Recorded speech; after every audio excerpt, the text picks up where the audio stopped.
How do you land 16 tons of high tech at 180 knots on an ice-covered runway? And how do you make sure all the systems are good to go if there should be an alert, regardless of weather at any time year-round? Join us as we go way up north where Saab put their jet fighter systems through cold climate tests.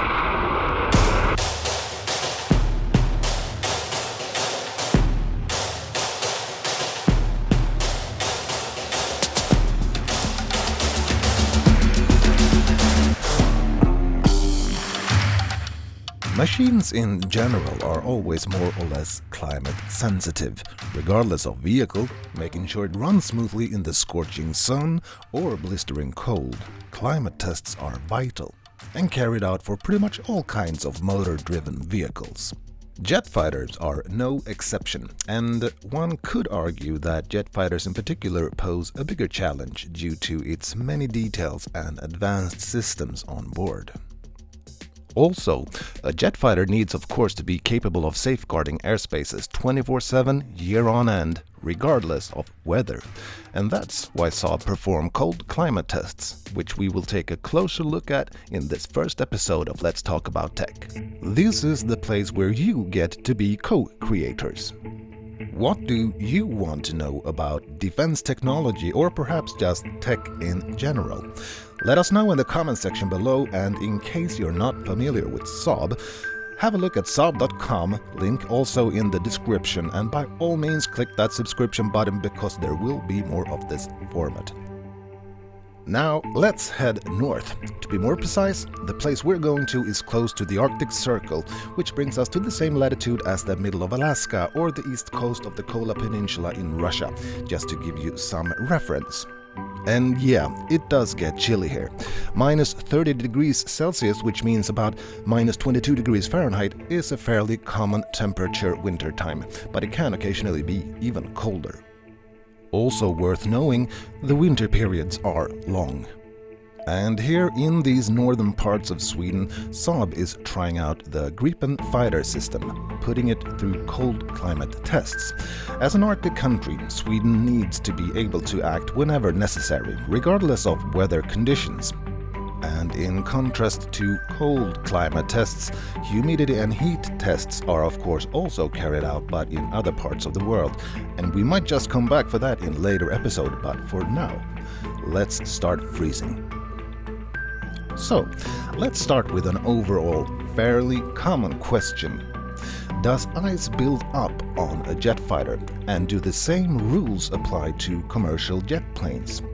The answer is both yes and no. To start with, all planes, military as well as commercial ones, don't like ice. To pick up ice means the flying ability will be affected, and if it really comes to it, a plane could potentially crash. For commercial planes, this is solved through built-in systems that heats the cold parts that have picked up ice, and military jet fighters could have this option installed as well.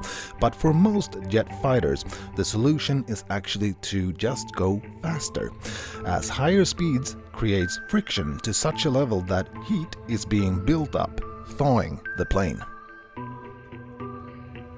Also, a jet fighter such as the Gripen system actually does have a few cards up its sleeve in case there should be an ice problem. De-icing of internal systems is being handled by special heating modes, for instance. And also, worth mentioning early on, is that picking up ice is something that could happen not only during winter time and colder climates, but all the year around, given high altitudes and cloud conditions. So the picking up ice is really not that big of a problem, and actually not really what is being focused on during cold climate tests. But we thought we should bring it up nevertheless for clarity. But there are, of course, other important parts, not least since we're talking about air sovereignty and the ability of being able to take off within minutes in all weathers should there be an alert. Let's take them one by one in logical order. If you have ever started your car in extreme cold, you've probably noticed how the battery really has to work to start the engine. Fuel and oil become thicker and everything is just a pain basically. Pretty much the same goes for a fighter jet. The APU, or Auxiliary Power Unit, is just like on other types of planes the first thing to check. Can it start after a long night in the cold? Another vital part of the Gripen system is on the inside of the plane, and by that we are referring to software, and more precisely the programs used for monitoring outside factors such as temperature and humidity. A long series of startup and safety checks are performed on this stage to make sure that all sensors are showing reasonable metrics. Furthermore, tests are carried out for trying all valves and hydraulic cylinders. In this case, the main metric is speed and how fast each component moves, depending on the outside temperature.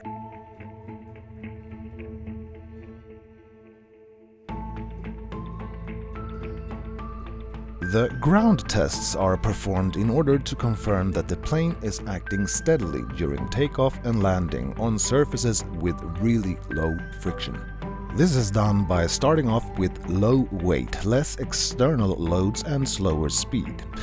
Then a series of tests with heavier and heavier load combined with higher and higher speeds follows. Also, in addition to these tests, there are also tests performed on the ground with a degraded system, meaning that you steer by using only the brakes and not the hydraulic steering that the fighter comes with.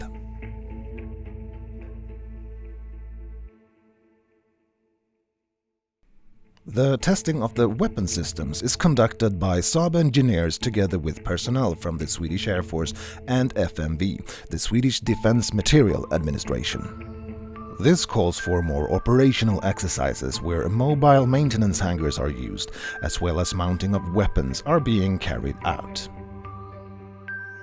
So, there you have it, a glimpse of how the Gripen fighter system is put through cold climate testing, a necessary and vital step in order to call itself an Arctic fighter. And if you haven't already, make sure to hit that subscription button and by all means, let us know what you would like us to dig into next. This is a series format where you get to be the co-creator.